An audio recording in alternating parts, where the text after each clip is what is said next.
ఆడుదాం ఆంధ్ర మీద విజిలెన్స్ విచారణ ముగిసింది. కోట్ల రూపాయలు రోజారెడ్డి దోచుకుందని చెప్పి స్పష్టంగా నివేదికలు సిద్ధమయ్యాయి. ఆడుదాం ఆంధ్ర ఉంది, బ్యాట్ పట్టుకుంది, ఒక దెబ్బకి బ్యాట్ ఇరిగిపోయింది. ఆడుదాం ఆంధ్రలో భాగంగా విద్యార్థుల మధ్యలో పోటీలు జరుగుతాయి ఎక్కడైనా. ఇక్కడేమో పార్టీ కార్యకర్తల మధ్యలో పోటీలు జరిగినాయి. బహుమతులు కూడా విద్యార్థుల పేరుతో కార్యకర్తలకు ఇచ్చుకుంది. ఎవరికి ఎంత ఇచ్చి దాంట్లో ఎంత నొక్కేసిందో తెలియదు. మొత్తం మీద ఆడుదాం ఆంధ్రలో భారీ స్కామ్ చేసింది రోజారెడ్డి. ఆ స్కామ్ బట్ట బయలైంది. నివేదిక సిద్ధమైంది. డీజీపీ గారి దగ్గర నివేదిక ఉంది. కేసు ఎప్పుడు పెడతారు, ఎప్పుడు అరెస్ట్ చేస్తారంటూ ఆడుదాం ఆంధ్రలో పాల్గొనలేకపోయిన విద్యార్థులంతా ఏకకంఠంతో డీజీపీని కోరుతున్నారు, రాష్ట్ర ప్రభుత్వాన్ని కోరుతున్నారు. రోజారెడ్డిని ఎప్పుడు అరెస్ట్ చేస్తారు, మా పేరు మీద 100 కోట్లు మింగేసింది అంటూ విద్యార్థులు గోల చేస్తున్నారు. సవాలు చేస్తుంది, రెచ్చిపోయి మాట్లాడుతుంది, పచ్చి బూతులు మాట్లాడుతుంది. కనీసం స్త్రీనన్న జ్ఞానం కూడా కోల్పోయి బూతులు మాట్లాడుతుంది. పైగా ఆవిడికి అండగా మళ్ళీ సిద్ధార్థ రెడ్డి. ఆ పిల్లాడికి కూడా దీంట్లో వాటా ఉందో తెలియదు, కానీ ఆ పిల్లాడి పేరు మీద కూడా రోజారెడ్డి మింగేసిందని ప్రచారం అయితే జరుగుతూ ఉంది.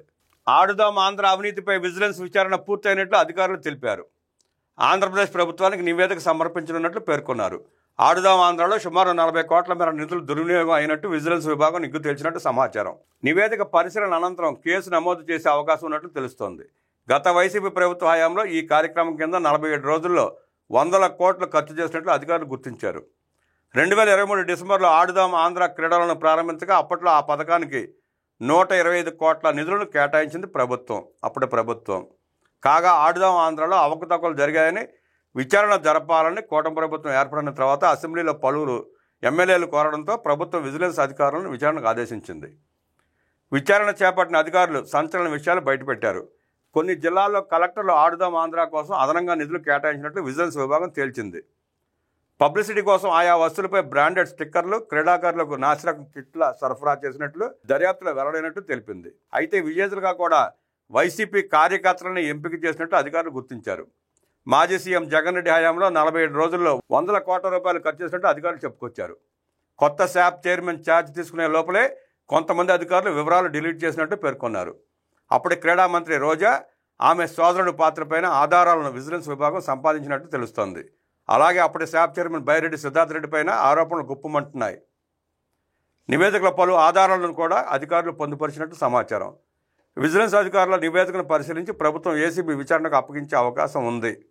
ఆడుదాం ఆంధ్ర పేరు చెప్పి 100 కోట్లు మింగేసింది. తిరుమల దర్శనం టికెట్ల పేరుతో 100 కోట్లు మింగేసింది. టూరిజం మినిస్టర్గా ఆ డిపార్ట్మెంట్లో ఎంత నొక్కేస్తుందో ఇంక విచారణ తేలాల్సింది ఉంది. సుమారుగా ఆడుదాం ఆంధ్రాలను 400 కోట్ల రూపాయల పైచలకు నొక్కేసిందని చెప్పి ప్రచారం. దాంట్లో మరి ఆమె ఎంత నొక్కేసిందో, జగన్ రెడ్డికి ఎంత వాడొచ్చిందో పూర్తి నివేదిక వస్తే కానీ తెలియదు.